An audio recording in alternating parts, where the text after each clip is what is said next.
along Germany's northern coastline is Rostock and the Neptune Yard, where we're going behind closed doors to watch the construction of our Viking longships. Come with me into this highly secured shipyard for a sneak peek at the 6 newest Viking longships being built. Before steel can be cut, months of design and consultation take place to finalize vision and direction. The design is being made, the drawings are being made, a lot of discussions between owner and the yard. It's many inspirations and it's many solutions. We think about lighting, we think about colors, we think about reflections. Creating something from nothing, from a piece of steel to a piece of ship. That's something, of course, amazing. Guided by architects from Iran and Storbråten, who created some of the world's finest cruise ships, including Seabourn and Disney, and Rotette Studios, leading designers of properties like the presidential bungalows for the iconic Beverly Hills Hotel, no stone has been left unturned in the ramp-up to production. With plans in hand, the next step is carving the steel. This is where it all happens. Tons of steel is being cut and welded to build our magnificent longships. The cutting process used to take scores of men with torches. Now it's in the hands of a computer. All the coordinates on the section drawing are being noted, and then a numeric controlled cutting machine is cutting all the bits and pieces and also put a code on it.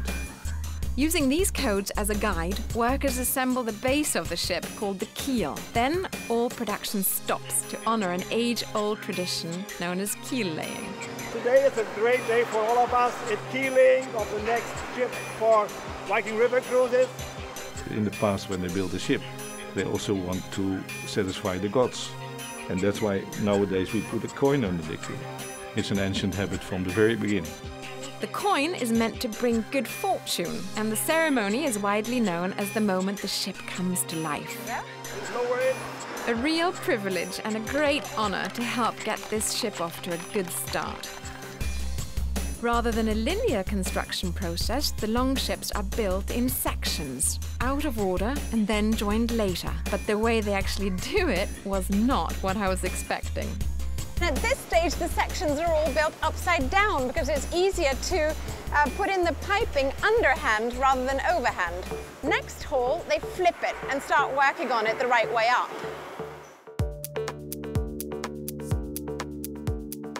You've seen the prefabrication halls.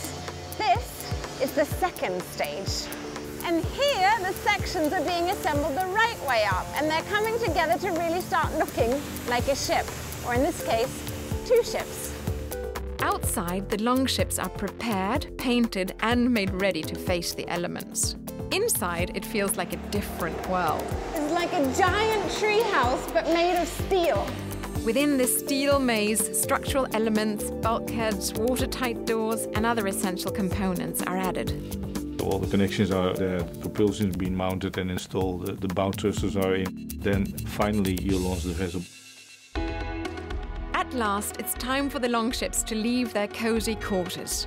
They're carefully moved by barge, released into the water for sea trials, and then docked for interior construction and finishing work. And before you know it, these big ships will be out on the waterways of Europe. Finally, during the interior completion stage, the vessel is a buzz of activity. As rooms are finished, systems are checked, electrical is tested, and the team methodically steps through what's known as the snagging list. The snagging list, they're famous, thousands of comments. Every little damage, everything has to be remedied. Details everywhere, you have to go for the details. That's the way to get a good product. This process continues non-stop right up to delivery day. The goal everyone is chasing, but once achieved, is bittersweet. I know what is the saddest day, it is a delivery. When I walk out and see the ships, I'm of course very proud, but of course we also feel sad that we have to give away something which we have been working on for many months with all our heart and hands, and it's an emotional moment when these ships leave our harbor. From here, each ship is christened amid a great deal of fanfare, a joyous tradition for good luck that dates back centuries. Then it's time to set sail, off to explore the waterways of the world. It's a new way of cruising. I think it's fantastic.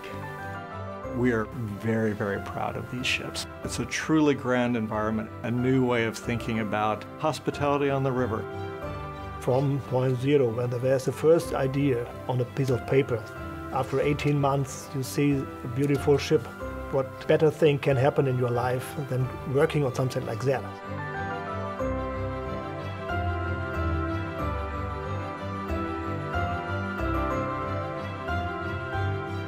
The spectacular longships continuing the Viking tradition of innovation.